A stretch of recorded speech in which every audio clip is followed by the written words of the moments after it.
Неисправные печи, эксплуатация изношенного электрооборудования, самовольное подключение к газу – это и есть основные причины возникновения пожаров. Особенно актуально это в период холодов. Поэтому первоочередная задача сотрудников МЧС – информировать жителей о потенциальной угрозе.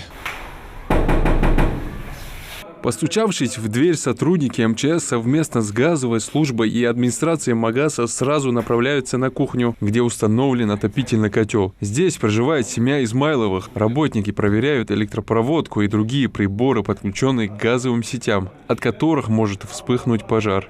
Обратите внимание на то, что вот эти шланги, подводящие газ, должны быть не резиновые, а металлические, как у вас. Вдруг, если что, переедете, новую квартиру купите, чтобы вы знали.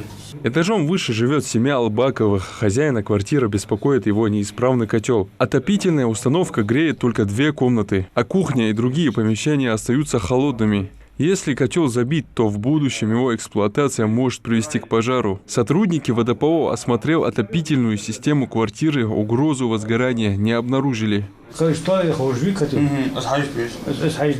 Квартиры, которые мы сегодня осмотрели, некоторые соответствовали требованиям и газовой службы, и требованиям МЧС. Некоторые требовали замены вытяжной системы, это мы им сказали. Только за последний год в Магасе зафиксировано 10 случаев возникновения пожара из-за неисправности электропроводки и несоблюдения пожарной безопасности. Проверяющие вручили жильцам информационные памятки, где помимо инструкции есть и номера вызова экстренных служб. Тем, до кого не достучались, оставили подсказки в дверях. Как вы сегодня сами видели, мы сталкиваемся с такой ситуацией, то что квартиры нам не открывают двери, люди приходится часами обходить дворы, максимум открывают с одного подъезда 1 человек.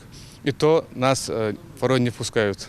Как показывает практика, с наступлением холодов увеличивается количество случаев утечки газа, как и число электронагревательных приборов, от которых возрастает и нагрузка на проводку, что может привести к замыканию и пожару. Жители должны понимать, что не соблюдая условия пожарной безопасности, они ставят под угрозу не только свое имущество, но и собственные жизни. А такие проверки МЧС планирует проводить еженедельно до конца отопительного сезона. Абдулмаджид Халухоев и Мурат Гуражев. Новости 24.